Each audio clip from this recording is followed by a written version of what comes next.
It's been 1 year since the labor strikes that brought Hollywood to a screeching halt, but for many in the industry, business still has not bounced back. We're joined live by Elaine Low. She is the staff writer at The Ankler for more, and you've been doing great reporting on this from the beginning. Thanks Welcome so much. back.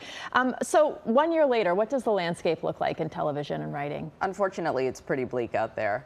You know, it's been a year almost exactly since the end of the WGA strike, and people really expected business to pick back up maybe in the new year around January, and then January came and left, and then spring rolled around, and I kept sort of waiting to hear about how business had picked up, and it really just hadn't yet. And it really hasn't been up until this last month that anecdotally I've been hearing more writers are actually taking pitch meetings, that, you know, some production is getting back into motion. And, you know, we're coming down from this era of 600 scripted TV shows that were on the air, about peak TV as they call it. And it's just been tough to adjust to the new normal, and the industry really just isn't sure what that new normal is. What if these actors and writers and other people in Hollywood involved in various aspects of production, what are they telling you, the ones who are not returning at all, who thought maybe they would wait it out, and then COVID hit, and then the strikes hit, and it's just not returning to the way they used to be? There have been a not insignificant number of writers who have told me, you know, listen, I've been working in this town for 5, 10, 20 years, always had a full-time job. Suddenly they're at a financial pain point where they're bartending, or they're driving Uber, or they're thinking about just leaving, or have left LA or New York entirely because the profession for them just isn't sustainable anymore.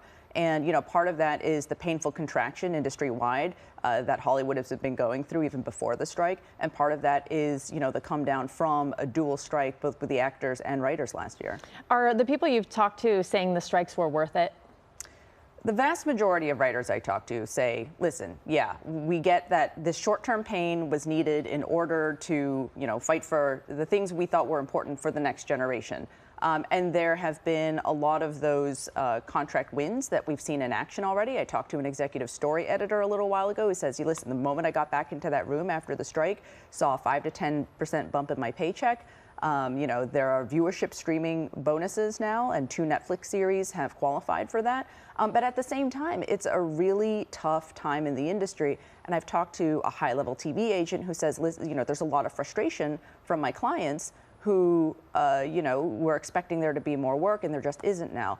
And, you know, I also talked to another longtime showrunner who feels that with the leverage, the historic leverage that both guilds had last year, that maybe the things that were gained weren't necessarily the hills to die on, so to speak. And what about the unions? Did they get the outcome they wanted and hoped for? Well, like I said, we're seeing some of those gains in action, right? Like the viewership streaming residual bonuses. You know, once a certain number of people have watched a show on you know, a platform in the first 90 days, there's an additional bonus on top of that. And so far, 2 series have qualified. The Guild told me that they're expecting to see more of those in the coming quarters. You know, there are increased pension and health contributions for writers and writing teams. So, you know, we're slowly seeing the impact of some of that, but the short-term pain of both the contraction and the strike and the pandemic are just a lot to bear for the industry right now. What about long-term? Do you just, in your own experience, think this is ever going to return to the way it used to be? Well, people are trying to figure out what's the new normal now. Yeah. Like, if 600 scripted series on air is too many, what's the right number? What's the, you know, the right sizing, so to speak, in corporate jargon? Is it 400? Is it even 300? Those are some of the numbers I've heard floated around from studio executives. And that still sounds like a lot of TV, but when you think about it, that's a 40 to 50% pullback. And that means a lot fewer jobs on the market. Yeah, and even reality TV, we were just discussing the other day, even those shows are on the decline now. Maybe the appetite is just different. Yeah, I mean, it's just tough out there when you have so many streaming platforms that are competing for paying subscribers. And for a while, there was just like a big glut of TV where everybody was trying to fill their pipelines to try and entice these new subscribers.